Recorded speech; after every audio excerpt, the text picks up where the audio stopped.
Dito naman po tayo ngayon sa confidential funds ng Vice President. Una sa lahat, confidential funds. Unang word pa lang ibig sabihin confidential. Ibig sabihin hindi pwedeng malaman at ito ay sikreto. Bakit kini-question ang confidential fund? Kung totoong ang paglalaanan ng mga bagay na ito ay para sa bayan, hindi na po natin yan dapat kinu-question. Dapat sila na po ang maglalabas ng mga gagawin nila para ipresenta sa taong bayan. Dapat ganun po ang ginagawa nila. Binabatikos nyo ng binabatikos ang Vice President. Ang dami nyong tanong. Pati mga tao nagtatanong, nagdududa, nagkakaroon na ng pag-aalinlangan. Una sa lahat, sila ang ibinoto nyo. Ipinagkaloob nyo sa kanila ang tiwala nyo. Sana hanggang sa huli. Totoong hindi naman talaga babatikusin ang mga masasama. Kasi masama na yan. Talagang ang babatikusin ay yung mga mabubuti para mapasama sila. Sila ang ibinoto ng taong bayan para sa posisyon na yan. Nagkamali man kayo o hindi, nagsisisi man kayo sa huli, wala po tayong magagawa. Kung gusto nyo po ng pagbabago, mag-antay po kayo ng 6 na taon.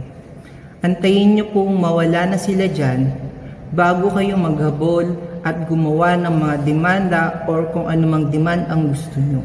Kasi hanggang nasa posisyon ang mga yan, wala kayong magagawa. Kasi nandyan ang ulo at buntot ng mga aso at marami na rin nauulol dyan. Hindi lang naman ngayon nangyari yan eh. Halos kada eleksyon may nananalo, talagang meron din kukontra. Bago pa ba kayo dyan? Dapat kung sino yung ibinoto nyo, yun yung pagkatiwalaan nyo.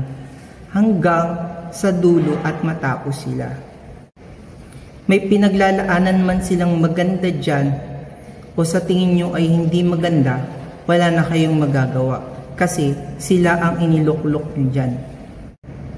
Magdasal na lang tayong lahat na sana mapunta nga sa mabuti ang mga pera ng taong bayan kasi yun na lang ang magagawa natin.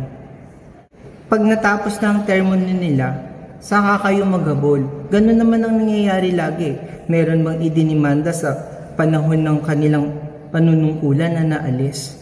Meron siguro, pero hindi lahat. Eto pa ngayon na, kita nyo, halos dynasty na sila.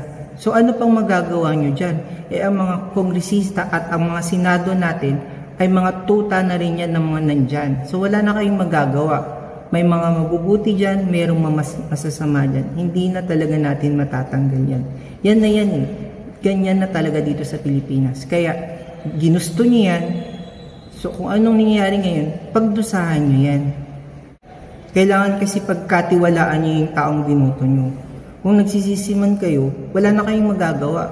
Kasi hindi po sa unahan ng pagsisisi. Lagi pong nasa huli.